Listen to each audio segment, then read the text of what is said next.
Welcome back to another episode of the Fantasy Forecast. I have with me our resident specialist, college analyst, Kenny. Hey, what's going on, guys? Good to have you back. And my co host, Matt. What's up, guys? At some point, we got to change Kenny's last name to Herb Street. Yeah, right. There we go. Maybe. Fit right into the sports media spheres. All right, so we're on to running back 3 for the 2024 NFL draft class. And without further ado, Kenny, take us away. Yeah. So coming in running back number 3, I have Trey Benson out of Florida State.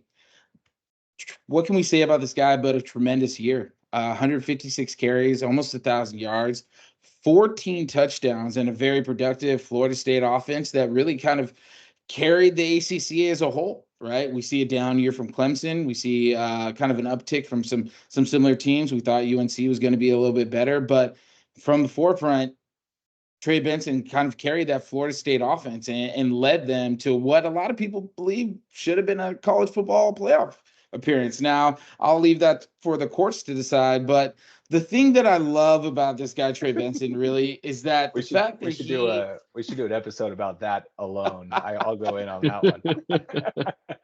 Right? Sorry, I didn't mean to cut you off. What do you love about that? You guys are fine. That's out of our jurisdiction at the end of the day, as they say, right? So when you're talking about Trey Benson, man, I mean, we're just talking about a phenomenal specimen, 4.39. Runs tremendously, has the body build, 5'11", 220. But the thing that I really loved about him coming out this year was just the fact that he was able to produce and kind of carry a team that really started off well as far as from their passing game perspective, right? We saw them really getting advantageous in some of the games against LSU. Saw them kind of knocking out their opponents in Syracuse, going down the lines from NC State. And I think that was all led behind Trey Benson. And when you saw him get a chance when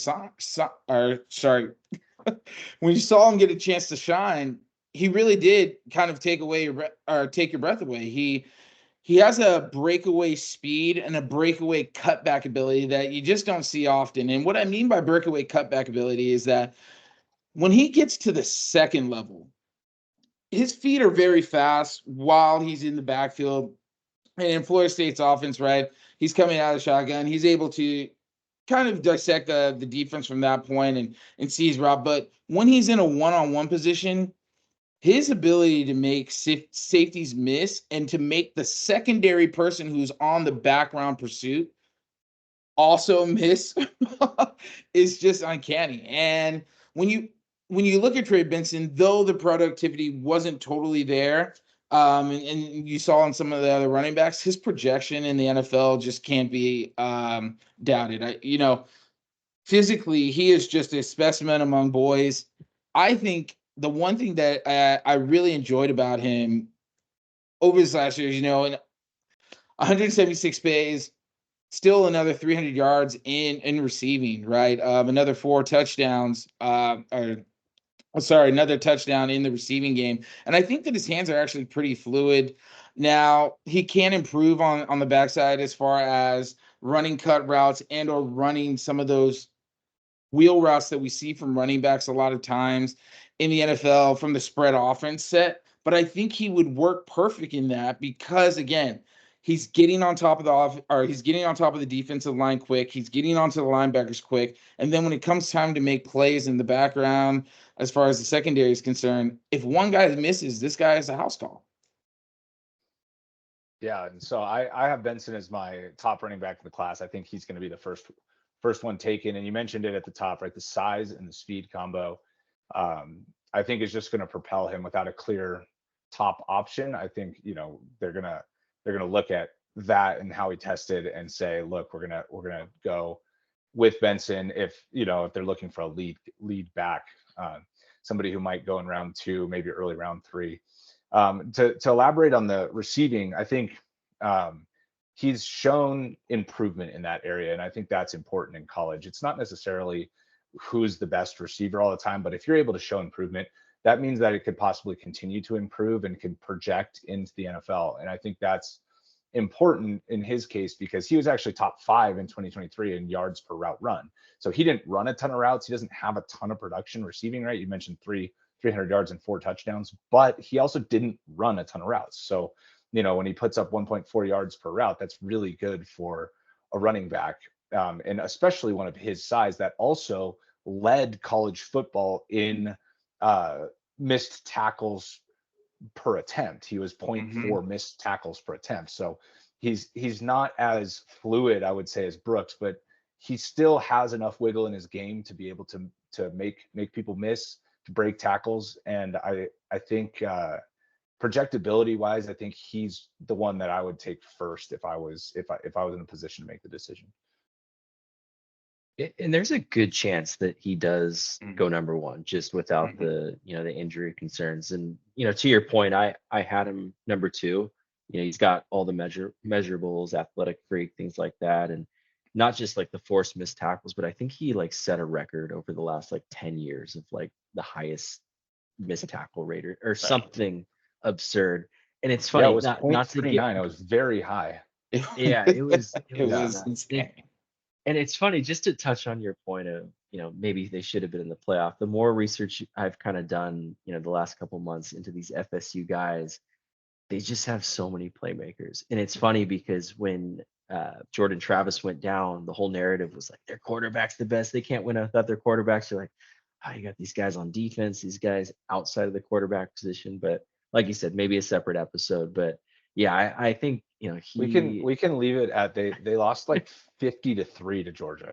So I know they probably weren't in it the same way, but like well, I will defend Florida State to the end of time that they should have got in. But just to present the other side, they got absolutely destroyed by Georgia. So it's hard to argue that they should have been in after seeing that, Yeah. Games got to matter, guys. Games have to matter. Play on the field has to matter. All of these guys are D1. Who's to say, upsets happen every week. Games have to matter at the end of the day. So I hear you. Keep going, Matt. So, I'll throw out 2 things to you guys. First one to Trevor being, where do you see him going? You said he'll be the top guy, and then to Kenny, who do you see him as a comp? Because I see a little bit of Adrian Peterson, but I know I'm just going a little bit too crazy. So check me on that. But Trevor, maybe you go first. Yeah, the team that I hope he goes to, so I guess I'm going to say that he's going to go to in the second round, is the Cowboys. They need a lead back. They need somebody that can come in and make a difference. They just lost Pollard. They used to have Zeke, who was much more of smash mouth, in your face, and Pollard without him wasn't quite as good, which I think surprised all of us. So I would like to see him in Dallas. They really needed a running back 1, and he would be able to step in and take over right away. And maybe that's a fantasy bias too. This is a fantasy show, but that would also make him very interesting in fantasy. We're just moonlighting. Immediately jump. We're just what? We're just moonlighting as recruiting guys right now. We're just getting ready. We're getting excited. We're drumming up some interest. We're learning about these guys too a little bit as we get a little closer. So, but I really hope he goes to the Cowboys, because that's the team that needs a feature, and this is the guy that I think is the best running back in the class. So I think he would immediately jump into the top 20 running backs, and try and work his way into the top 15, maybe a 3rd, 4th round pick, something like that. If from a fantasy perspective. So that's where I hope he goes. Yeah, I mean, I think that it's going to be tough for Carolina, but they do need some sort of running game out there. I know they're sitting. I have him a little bit lower on my list, so I saw him more in the 3rd round with Carolina. Them needing some uptick in offense, and him being a steal, though, right? At the end of the day, I think that some of the teams might get away from the fact that he's not able to catch out of the backfield, right? And so we're seeing, again, that shift for running backs. But if Carolina can make that happen, I don't see that happening in the 2nd round. But if he does fall down, I could see Carolina stepping up and moving or going up to grab him. Give Bryce all the help he can. Please. Yeah, 100%. All right. And with that, That's our third ranked running back for the 2024 NFL draft. We'll talk to you guys in the next one. Later. Yes.